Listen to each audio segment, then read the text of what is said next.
परमात्मा का और गैयन का मेल कैसा है। भगवान जहां खड़े हो जाते हैं गैया चारों तरफ से भगवान को घेर लेती हैं।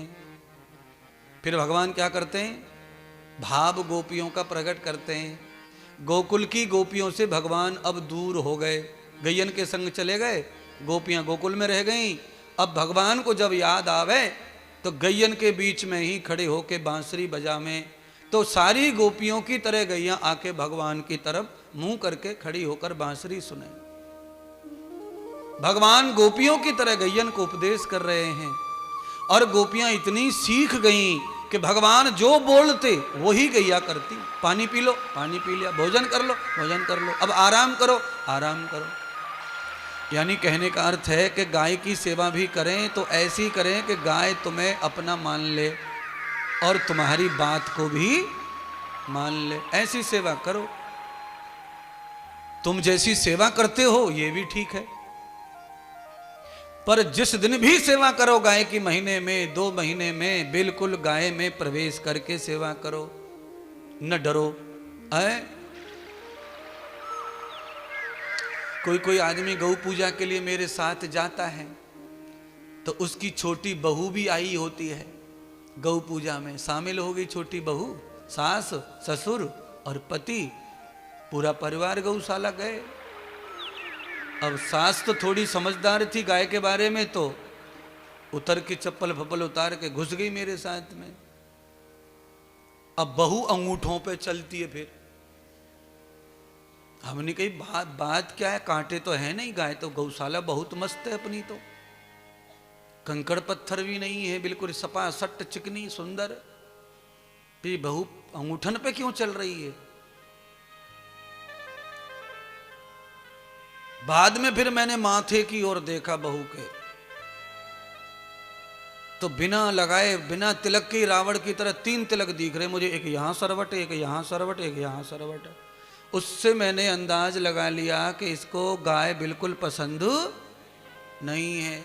अच्छा, बाद में फिर मैं धीरे धीरे खोज कर लेता हूं कि ये ऐसा मुंह बना के क्यों परेशान, क्यों कहाँ परेशान।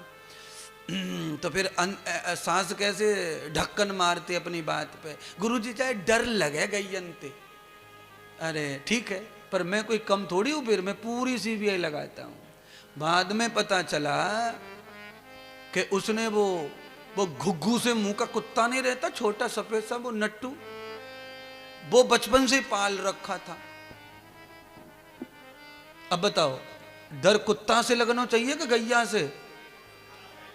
कुत्ता, गैया काट भी ले तो इंजेक्शन नहीं लगता, और कुत्ता ने काट लिया तो?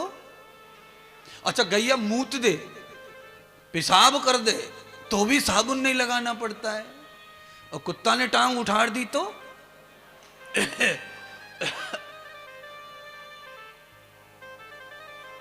उल्टी हो जाएंगी, बहुत गंदा रहता है, बदबू आती बहुत बुरी। नहीं, हमारा टीनू है ना, वो तो बाहर जाता है, बाहर कहाँ जाता है, बाहर कहाँ जाता है टीनू? हमारे टीनू को तो ऐसी आदत है कि सवेरे भ्रमण पे जाता है, मॉर्निंग वॉक पे, तो उधर ही सब करके आता, घर में कभी गंदा नहीं करता। बिल्कुल कुत्ते को इतनी आदत फिक्स हो गई, बिल्कुल सुबह एक ही बार 24 घंटे में, और तुम्हारे पास इतनी खोपड़ी है, तुम 15 बार जा रहे, तुम्हारे पास पीएचडी करे लोग 15 बार जाते महाराज। डॉक्टर तक को बीमारी है बाथरूम जाने की, कोई जरूरी नहीं है कि डॉक्टर को ना होगी बीमारी, डॉक्टर को भी हो जाती है बीमारी। ये तो ब्लेडर किडनी का क्या भरोसा, कब ढीली पड़ जाए ससुरी। ये बीमारी है एक तरह की, बार बार जाना, बार बार जाना।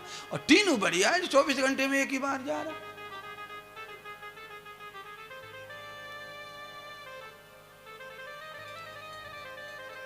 सुनिए, अकाल पड़ने पर गऊ माता के मूत्र से पीकर जीवन बचाया जा सकता है। अनेक प्रकार की औषधि उसमें मिक्स हैं, ये तो सब बताते हैं, पीते हैं, खाते हैं लोग, अभी भी आज भी रोज चलता है।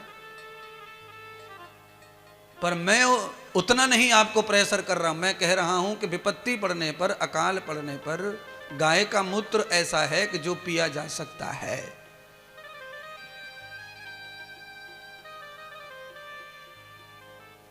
और वो तुम्हारे प्राण बचा सकती है। इसीलिए गौ रक्षा होनी, गौ की सेवा होनी चाहिए और गाय निरोगी रहनी चाहिए। गाय निरोगी रहेगी तो उसके मूत्र में, मल में, सब में आरोग्य आएगा, और आरोग्य आएगा तो वो समाज को, खेत को, खलिहान को आरोग्यित करेगा। आपका स्वास्थ्य भी आरोग्य से भरा हो, गाय का भी चाहिए। पर आपके स्वास्थ्य से बहुत ज्यादा लाभ सृष्टि को नहीं है, पर गाय के स्वास्थ्य से सृष्टि को भरपूर लाभ है।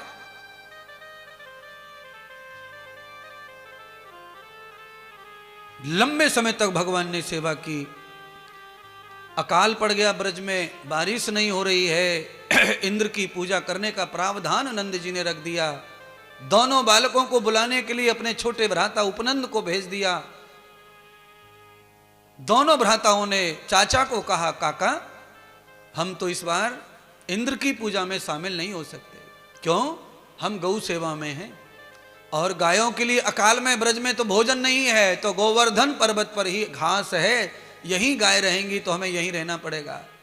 और इस बार तो अकाल में जो घास, चारा, दाना, पानी देने वाला जो देव है उसकी ही पूजा करेंगे, हम इंद्र की पूजा नहीं करेंगे। क्यों?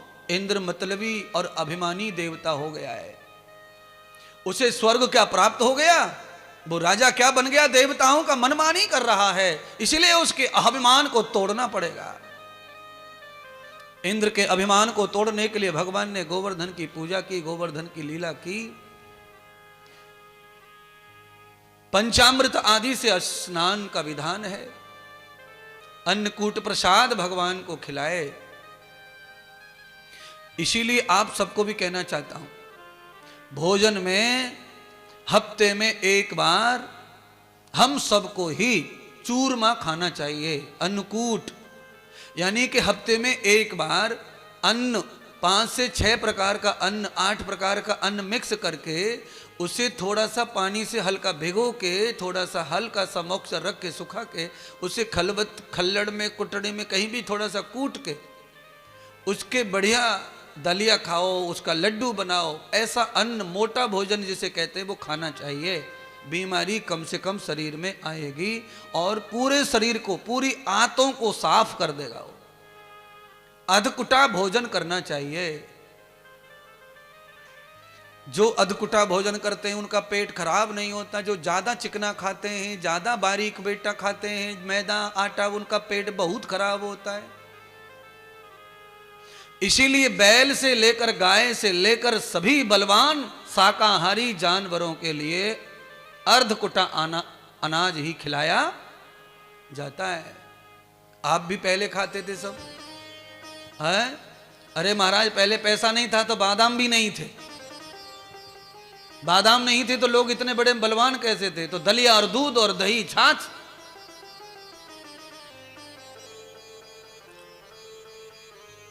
बाजरे का दलिया मक्का मिला के, मक्का के दाने डालो बाजरे के दलिया में और थोड़े से चना डाल दो, आधे डोल,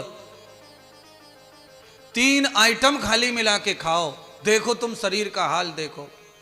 और जितना जिम कर लो, दंड कर लो, और ये खाली दलिया खाते रहो दूध के साथ, तुम्हारी बॉडी का हाल देखना।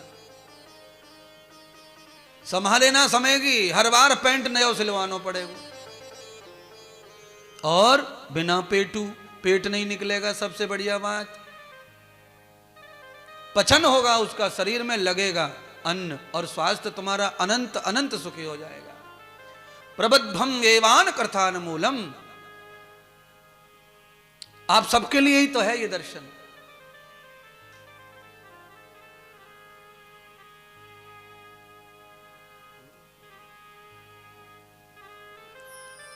सस्ता है, मस्त है, टिकाऊ माल है। कितने भी आइटम आएंगे, बर्गर आएंगे, पिज्जा आएंगे, चाउमीन आएंगी, टाउमीन आएंगी, लंबी नार आएंगी, टेढ़ी गर्दन आएंगी, पर ये अन्न और ये दलिया कभी मिटने वाला नहीं है। अच्छा, आजकल दलिया कंपनी का खा रहे हैं सब रे, पांडाल वारे। है दलिया कंपनी का, आयुर्वेद की दुकान पे दलिया मिल रहा है। इतनी आग लग गई बताओ संस्कृति में तुम्हारी में। अनाज भी घर में रखना नहीं चाहते, सीधा दुकान से आटा ला रहे हैं, आटा आटा आटा।